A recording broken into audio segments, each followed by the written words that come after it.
Hi friends, good morning. Sunday morning எஞ்சி beach கிளம்பியாச்சு. Chance இருந்தால் சன்ரைஸ் பார்க்கலான்னு. ஏர்லி மார்னிங் வெளியே போகிறதே நல்ல ஃபீல். பீச்னா சொல்லவா வேணும். உங்களுக்கு இந்த ஏர்லி மார்னிங் எக்ஸ்பீரியன்ஸ் இருந்தால் கமெண்ட்டில் சொல்லுங்கள். அங்கே போகிற வரைக்கும் சன் வர அறிகுறியே இல்லை. கிளைமேட் ரொம்ப மூடியாக இருந்துச்சு.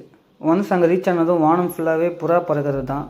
எப்போ மார்னிங் பீச் போனாலும் இந்த புறா ஃபீடிங் ஸ்பாட் போகிறது தான் வழக்கம். ஃபுட்டு போடுறப்போ ப்ளஸ் குட்டிஸ் ஏதாச்சும் உள்ளே போகிறப்போ அந்த புறா கூட்டம் பறக்கிறதே தனி வைபாக இருக்கும். பட் நேரில் வந்து பார்த்தா தான் ஃபீல் பண்ண முடியும். இதில் நான் இன்றைக்கி தான் நோட் பண்ணுறேன், இந்த மாதிரி ஃபீடிங் பொருள் வைக்கிறதுக்கு தனியாக ஷெல்டர் மாதிரி போட்டிருக்காங்க. அது ரியலி ஆசம். இது போக மக்களும் நிறைய பேர் வாலண்டியராக வந்து ஃபீடிங் கொடுக்குறாங்க. இந்த பீச்சுக்கும் எனக்கும் இருக்கிற இன்னொரு கனெக்ட் என்னன்னா, என்னோட ஃபர்ஸ்ட் ஆஃபீஸ் இங்கே நியர்பை தான், ப்ளஸ் நைட் ஷிஃப்ட் வேறு. ஸோ ரெகுலராக இங்கே ஏர்லி மார்னிங் வரது வழக்கம். அந்த ஜல்லிக்கட்டு அப்போ நடந்த ப்ரொட்டஸ்ட்லையும் ஆஃபீஸ் முடிச்சுட்டு வந்து அட்டென்ட் பண்ணிட்டு போவேன்.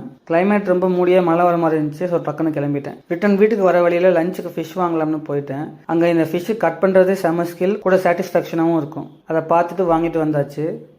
வந்து மார்னிங் பிரேக்ஃபாஸ்ட்டுக்கு சிம்பிளாக எக் பொடிமா செஞ்சு சாப்பிட்லாம்னு நினச்சேன். பார்க்க சிம்பிளாக தெரிஞ்சாலும் மினிமம் 20 மினிட்ஸ் ஆகிடுச்சு. இதில் எக் ஒயிட் பிடிக்கிறதே கொஞ்சம் காம்ப்ளிகேட்டடான விஷயம் தான். சாப்பிட்டு வாங்கிட்டு இந்த ஃபிஷ்ஷை க்ளீன் பண்ணலான்னு கிளம்பிட்டேன். சாரி கைஸ், பிளேட்டிங்கும் பண்ணல, ஒன்றும் பண்ணல. செம பாசி நல்லா டக்குன்னு வச்சு சாப்பிட்டேன். மார்னிங் சாப்பிட்ற ஃபிஷ் பார்த்தேன்னா சரின்னு ஈவினிங் ஆர்னமெண்டல் ஃபிஷ் பார்க்கலாம்னு